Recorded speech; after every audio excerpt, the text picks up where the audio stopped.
So honey-bound hives. This is a fairly common problem, especially on years where there's a decent nectar flow, is you can have a hive that brings in so much nectar, they fill up all their space, and the queen has nowhere to lay. This is a bigger problem in the spring and the summer when we really want to make sure the queen has tons of room to lay. Usually in those times of year, you can just keep adding boxes and the bees will just keep moving that nectar and honey up, keeping the brood nest clear. Where it gets a little bit tricky is this time of year. You know, this is October. And so we want our bees to be storing a lot of honey, but we still want them to leave a little bit of room for the queen to lay, because we want her to keep laying brood as long as possible. If you're in the southern half of the United States, you know, you probably have a month to a month and a half left of some brood production. The northern half is really wrapping it up here in the next couple of weeks, depending on exactly where you are. But in whatever case, it's a delicate balance of making sure the hive has enough food, but not too much. So here's what I do. Number one, if I have excess food in a hive, I am very quick, as long as it's a healthy hive, to shake the bees off of a frame of honey and go give it to a weaker hive that could use that food. Or in some cases, if I have a hive that's almost dead and they have a box full of honey, I might take that entire box and put that entire box of honey on a different hive that needs food.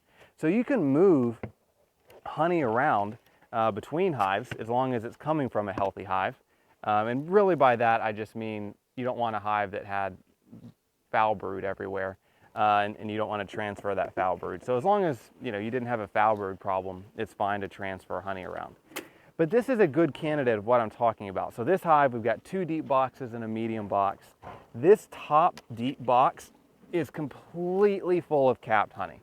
I mean, take my word for it. Well, hey, we're in the bees. It wouldn't be fun if we didn't look at some frames of honey, check out what's going on. That's what we're here for. So, I mean, every single frame looks just like this one. I mean, it's a frame, this is a medium box.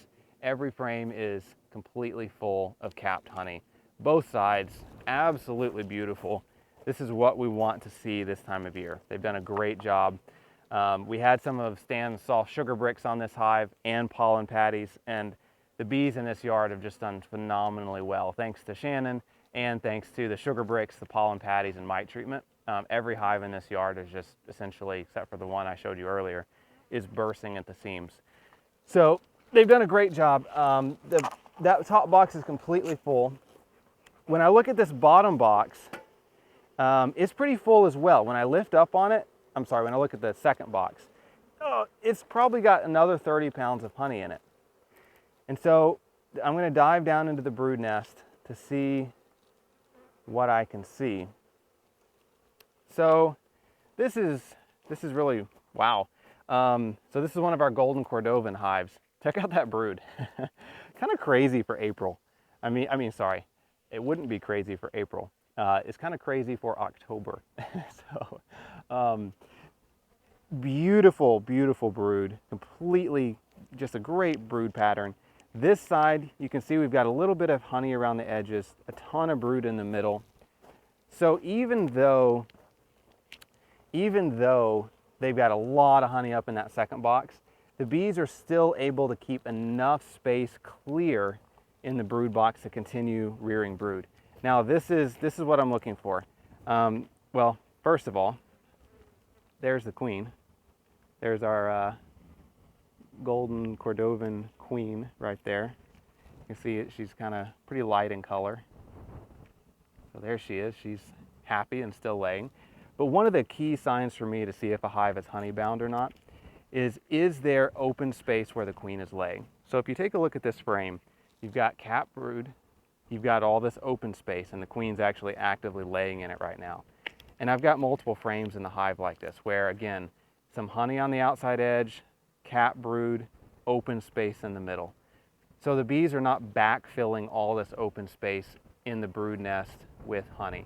You can see they're starting to do it over here on the edge. So you can see that there was capped brood all over here, and as this brood is hatching, the bees are starting to fill all this area with nectar. And so they're kind of starting to shrink the area that the queen can lay. That's very, very normal to see going into the winter. But again, they've still got 4, 5, 6 frames available in that brood nest for the queen to lay in. I've also got my outside frames look like this. So you can see the bees are starting to fill them with honey and nectar or syrup, depending on if you're feeding them or not. And that's okay too. I mean, I want to see 3, 4, 5 frames on the outside edge of that brood nest full of honey.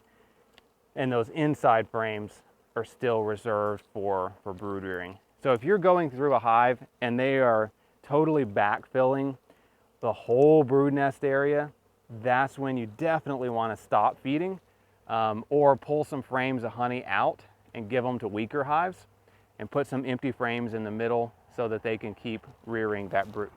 I'm going to correct myself there. I should just edit that out, but editing is such a pain.